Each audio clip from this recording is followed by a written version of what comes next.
समाचार की घंटी जैसे ही बजे हर बड़ी खबर रफ्तार पकड़े, क्योंकि हम लाए हैं 4 ऐसी दमदार खबर हमारे खास शो 4 के चक्रव्यूह में। नमस्कार, मैं हूं राधिका राज और आप देख रहे हैं 4 का चक्रव्यूह। आज 4 के चक्रव्यूह में सबसे बड़ी खबर आपको बता दें, संविधान के हितैषी राहुल गांधी से जुड़ी है। दरअसल राहुल गांधी ने एक बार फिर माहौल बनाने के लिए संविधान बचाओ कार्यक्रम आयोजित किया, जहां उन्होंने एक बार फिर पीएम मोदी को सवालों के कटघरे में खड़ा किया। हालांकि उनके सभी तंज धरे के धरे रह गए। तो क्या है पूरा मामला, बताएंगे आपको। फिर बात होगी समाजवादी पार्टी सांसद रामजीलाल सुमन की, जिनके एक बयान ने आज उनको बुरी तरह फंसा कर रख दिया है। दरअसल उन्होंने राणा सांगा को लेकर अपनी मानसिकता सबके सामने रख दी थी, जिसके बाद करनी सेना की पूरी फौज उनके जान के पीछे पड़ गई। बहुत हंगामा देखने को मिला। अब इसी मामले में कोर्ट का फैसला आया है। तो क्या है पूरा मामला, बताएंगे आपको।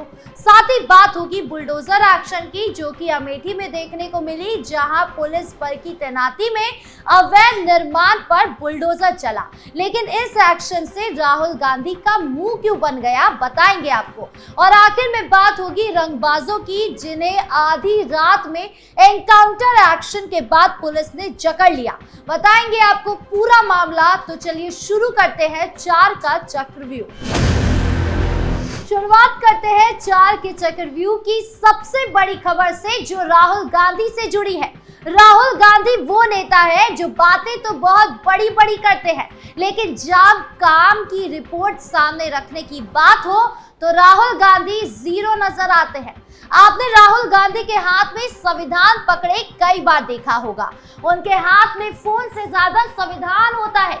वो कहते हैं कि पीएम मोदी संविधान का अपमान करते हैं, संविधान की हत्या करते हैं। लेकिन वही राहुल गांधी आरजेडी सुप्रीमो लालू यादव के साथ हाथ मिलाते नजर आते हैं, वो राजद नेता के साथ जिन्होंने संविधान बनाने वाले बाबा भीमराव अंबेडकर की तस्वीर पैरों में रखी थी। यह है राहुल गांधी का दोहरा रवैया। और इसी कड़ी में राहुल गांधी ने एक बार फिर पीएम मोदी पर तंज कसा है।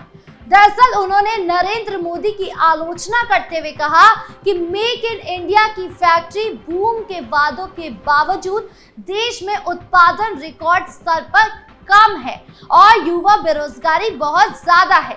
गांधी ने मेक इन इंडिया पहल की प्रभावशीलता पर सवाल उठाते हुए कहा कि 2014 के बाद से देश में उत्पादन गिरकर अर्थव्यवस्था के 14% के रिकॉर्ड निचले स्तर पर आ गया है। उन्होंने बढ़ती युवा बेरोजगारी और चीन से अज्ञात दोगुना होने की ओर भी इशारा किया और प्रधानमंत्री नरेंद्र मोदी पर वास्तविक समाधानों के बजाय नारों पर ध्यान केंद्रित करने का आरोप लगाया। यानी कुल मिलाकर राहुल गांधी ने मेक इन इंडिया पर सवाल खड़े किए। अब कोई राहुल गांधी से पूछे कि पटना गोरखपुर वंदे भारत एक्सप्रेस को हरी झंडी किसने दिखाई, मारहाड़ा प्लांट से गिनी को डीजल लोगों का पहला निर्यात किसने किया, बिहार को कल करोड़ों की सौगात किसने दी, विमान और रक्षा क्षेत्र को तंदुरुस्त किसने किया, रोजगार, गरीब, किसान जैसे मुद्दे को लेकर योजनाएं कौन लाता है। काम तो चल ही रहा है, फिर सवाल कैसा। कोई इनसे पूछे कि कांग्रेस के कार्यकाल में क्या हाल था, जिस तरीके से सेना के हाथ बांध कर रखना, विकास नहीं, रोजगार नहीं, ये स्थिति थी। अगर आज पीएम मोदी प्रधानमंत्री नहीं होते और राहुल गांधी पीएम होते, तो आज पाकिस्तानी के आतंकी भारत में गिल्ली डंडा खेल रहे होते। राहुल गांधी पूरा साल कुछ काम नहीं करते और जो करता है उनके कामों में टांग अड़ाने का काम करते हैं। यही कारण है कि नेता विपक्ष की कुर्सी पर बैठे हुए हैं। बढ़ते अगली खबर की ओर, जहां बात समाजवादी पार्टी सांसद रामजीलाल सुमन से जुड़ी है। सपा सांसद राणा सांगा को लेकर विवादित बयान दिए थे, जिसके बाद करनी सेना की फौज उनके पीछे तलवार लेकर दौड़ने लगी। साथ उनके घर पर भी तोड़फोड़ शुरू कर दिया, जिसके बाद करनी सेना के अध्यक्ष पर केस ठोक दिया गया। लेकिन अब उन्हें कोर्ट से राहत मिली है। दरअसल आगरा स्थित समाजवादी पार्टी के सांसद रामजीलाल सुमन के आवास पर हुए हिंसक प्रदर्शन के मामले में करनी सेना के राष्ट्रीय अध्यक्ष ओकेंद्र सिंह राणा को इलाहाबाद हाई कोर्ट से बड़ी राहत मिली है। हाई कोर्ट की डबल बेंच ने उनकी गिरफ्तारी पर रोक लगा दी है। करनी सेना अध्यक्ष ओकेंद्र सिंह राणा ने इस मामले में अपने खिलाफ दर्ज 2 एफआईआर को हाई कोर्ट में चुनौती दी थी। कोर्ट ने सुनवाई करते हुए दोनों मामले में गिरफ्तारी पर अंतरिम रोक लगाई है। यह आदेश न्यायमूर्ति सिद्धार्थ और न्यायमूर्ति हरवीर सिंह की खंडपीठ ने पारित किया। बता दें कि 26 मार्च को करनी सेना अध्यक्ष द्वारा राणा सांगा को लेकर दिए गए एक विवादित बयान के विरोध में करनी सेना के कार्यकर्ताओं ने सपा सांसद रामजी लाल सुमन के आगरा स्थित आवास पर प्रदर्शन किया था। प्रदर्शन के दौरान हिंसा और तोड़फोड़ भी हुई थी। इस घटना के अगले ही दिन 27 मार्च को सांसद के पुत्र और पूर्व विधायक रंजीत सुमन ने आगरा के हरि पर्वत थाने में अज्ञात भीड़ के खिलाफ एफआईआर दर्ज कराई थी। यानी एक तरफ सपा सांसद है जिन्होंने राणा सांगा को लेकर अपनी मानसिकता सबके सामने रखी, जिसको लेकर राजपूत काफी आहत हुए, लेकिन उन्हें बचाने के लिए अखिलेश यादव सामने खड़े हो गए, जिसके कारण राणा सांगा को लेकर जहर उगलने के बाद भी सपा सांसद खुशी खुशी जी रहे हैं। तो वहीं दूसरी तरफ करनी सेना के अध्यक्ष थे जो राजपूतों की आवाज बने, लेकिन उन्हें भी बख्शा नहीं गया। हालांकि कोर्ट ने उन्हें राहत दे दी है, लेकिन सवाल उठता है सपाइयों की मानसिकता पर। ये तो एक सांसद है जिनकी मानसिकता मैंने आपको बताई, ऐसे कई नेता सपाइयों में कोच कर भरे हुए हैं जिनकी ऐसी ही मानसिकता है, जो रोजाना अपने बयान और हरकतों के कारण जेल पहुंच जाते हैं। यहाँ तक कि अखिलेश यादव तक कहते हैं कि उन्हें गौशाला से दुर्गंध आती है और इत्र पाठ से सुगंध आती है। सोचिए, जिन पार्टी की मानसिकता ऐसी हो वो सत्ता में आ जाए तो देश का क्या भला करेंगे। बढ़ते अगली खबर की ओर जो बुलडोजर एक्शन से जुड़ी है। दरअसल अमेठी जनपद में अवैध कब्जे के खिलाफ प्रशासन ने बड़ी कार्रवाई की है। दबंगों द्वारा किए गए अवैध कब्जे, जिसमें ग्राम सभा की भूमि रास्ता गाटा संख्या 251 को खाली कराया। इसके बाद गाटा संख्या 292 नवीन पट्टी की भूमि पर भी किए गए अवैध निर्माण को आज तहसील प्रशासन ने बुलडोजर से ढहा दिया।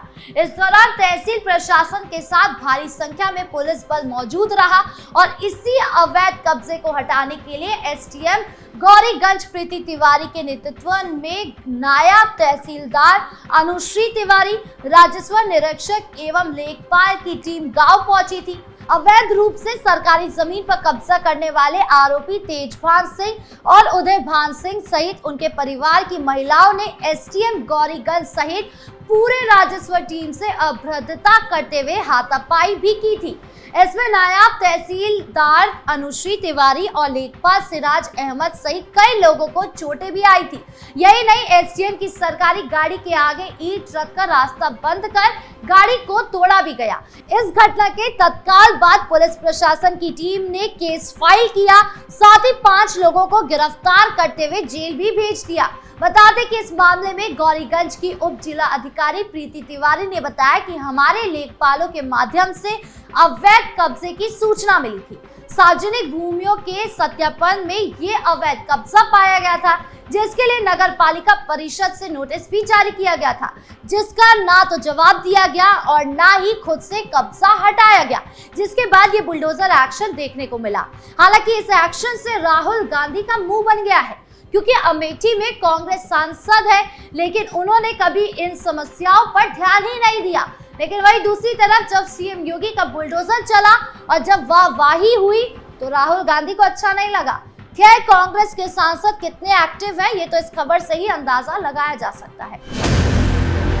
बढ़ते 4 के चक्रव्यूह की आखिरी खबर की ओर जो एनकाउंटर एक्शन से जुड़ी है। दरअसल यूपी के आगरा में कमला नगर में घर के बाहर युवक को देर रात रंगबाजों ने गोली मार दी। मुकदमा दर्ज होने के बाद पुलिस ने रात एल्विश उर्फ मुकुल पाराशर को मुठभेड़ में गिरफ्तार किया। उसके पैर में गोली लगी।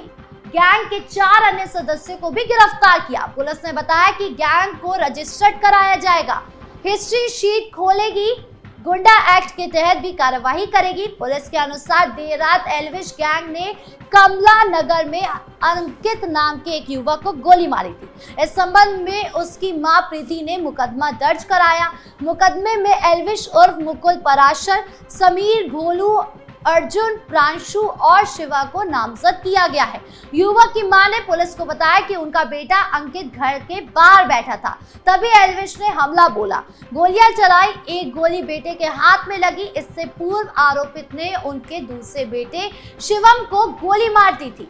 पुलिस को छानबीन में पता चला कि एल्विश पूर्व में कमला नगर में रहता था, वर्तमान में सिकंदरा इलाके में रह रहा है और पूर्व में वो जेल भी जा चुका है। साथ ही बता दें कि पुलिस आयुक्त दीपक कुमार के निर्देश पर कमिश्नरेट ने रंगबाज चिन्हित किए जा रहे हैं और अभी तक 200 रंगबाज चिन्हित किए जा चुके हैं। अब आगे जांच में क्या कुछ सामने आता है, ये देखने वाली बात होगी। बहरहाल 4 के चक्रव्यूह में इतना ही। नमस्कार।